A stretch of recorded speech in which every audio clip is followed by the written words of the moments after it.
For millennia, many have longed for glory, others only conquest, while others simply seek honor. Only history has taught us that very few have been able to achieve their feats, some on the battlefield, others through their deeds. What they all have in common is that they were favored by the gods. Now a new challenge has arrived to complete the cycle, where a new hero will emerge from nothing to begin his journey, which will allow him to write his own story while a vast empire is forged around him. But first he will need the approval of the goddess of wisdom in war. During his visit to Mount Olympus, Alexander was guided by Zeus himself to a secret room. Once inside, the door closed completely, leaving him immersed in complete darkness. At that moment his medallion began to shine. When placing it on the ground, the image of Athena emerged, illuminating the bedroom in a majestic way. The goddess showed him the image of an island in the middle of the Aeon. That island has been governed by warrior women since time immemorial. Their power on the battlefield is surprising, as is their strict discipline in complying with their laws, such as the restriction of men on their island. Your mission will be to enter that island, enter the main temple and seize the platinum medallion in the main room. You must take into account all aspects. Some will play against, others will favor you. Good luck. After opening his eyes, Alexander found himself inside a ship, which was approaching the island previously shown by Athena. Alexander ordered to stop the boat, in order to explore the situation, in order to develop a plan which would allow him to successfully fulfill his mission. At that moment one of his men pointed out that something was happening on the island. Upon observing carefully, it could be seen that there was smoke coming from some parts of the island, which meant that it was under attack. Alexander gave the order to stay there, while he would go alone to the nearest shore. After taking his precautions, Alexander saw that the beach was unoccupied. According to the records of the scrolls, these women are usually very hostile to strangers. They usually stand on the edge of the beaches when they see a boat, and they usually shoot their arrows as a warning, but there is no one here. As he entered the island, Alexander could not find anyone around. His impression was that apparently he was the only one on the island, but the strangest thing was knowing what had happened in this place. On the way to the temple everything seemed the same. Once inside the temple, the whole place had been looted. The treasures disappeared, including the monument to the goddess Athena with the precious medallion. Suddenly a very strange being appeared out of nowhere. He identified himself as Faust, who wore a very strange suit. He asked Alexander if they had finished loading everything onto the ship. Not knowing what to answer, Alexander said that they sent him to look for the remaining gold, including the platinum medallion with the symbol of Athena. Faust replied that how was it possible that his men were so careless, if he already had it with him, taking it out of his suit, and showing it to Alexander, who replied that maybe they forgot. Without further ado, Fausto grabbed Alejandro by his shoulder and they both disappeared. Upon reaching Faust's ship, Alexander was surprised by the enormous size of the ship, which was moving at great speed, getting further and further away from the island. Suddenly one of the men approached, saying that everything was ready, and that now the prisoners were well chained as he had ordered. Then that man looked at Alexander and asked who he was. Faust answered, very surprised, how is it possible that he does not know him? Isn't he one of his men? That man, completely surprised, mentioned that he had never seen him before, and to avoid problems with Faust he ordered Alexander to help him with the treasures, and then they should feed the prisoners, something that would take a long time. Alexander just nodded and followed that man as if he were one of them. Accessing the room where they were counting everything taken from the temple of Athena, those men made a record of everything on scrolls. In the same place treasures from previous conquests were also found. The most striking thing was the presence of strange weapons along with armor from different civilizations. After helping with the inventory, Alexander was given the order to help in the armory. Just as he passed by the armory, there was a large room where there were very strong men, training with weapons. Their combat skill was impressive. Alexander wondered how it was possible that such a large ship could have so many resources and even a large army inside.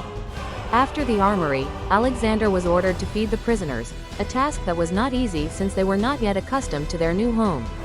When interacting with them, Alexander realized that many of them seemed sedated since they could barely move, until one of them whispered in his ear that the wrath of the gods would fall upon them as a divine punishment for their actions. Alexander asked about the queen. The Amazon points with her face towards a private cell. Seeing her hanging by the chains, Alexander opened the door and proceeded to attend to her. The queen could barely open her eyes. She was bewildered. Alexander asked her what had happened. She stared at him. She asked who was he. To which Alexander replied that he was the one sent by the gods to free them. The queen told him that while they were doing their ritual, Faust appeared out of nowhere and used a mysterious gas which spread throughout the temple until they lost consciousness. Then he did the same with the others. Alexander asked her who Faust was and why he kidnapped them. The queen only knew that he was dedicated to selling weapons. Then he began to betray people, especially women. That man possesses very strange abilities related to witchcraft, and now he has us as prisoners. Alexander promised to help them, but it would take time. Without further ado, he left the room. Now Alexander will have to deal with a large army, a sorcerer king and a group of prisoners inside a large ship. While he was practically without any weapons, only his knowledge and experience could give him some alternative. For now, he would just have to wait to see how the situation develops. Once again, he would have to use tactics through strategy, and when everything seemed to get even more complicated, one of those in charge ordered Alexander that he would have to attend tonight's banquet. Alexander asked about that banquet. The man told him that before selling the girls, he would first give them to his men so they could have fun. Therefore, they would take care of all the logistics. Alexander, with a macabre sense, said that it would be a pleasure. Alejandro entered Fausto's room under the pretext of cleaning. Once inside, he decided to select some objects.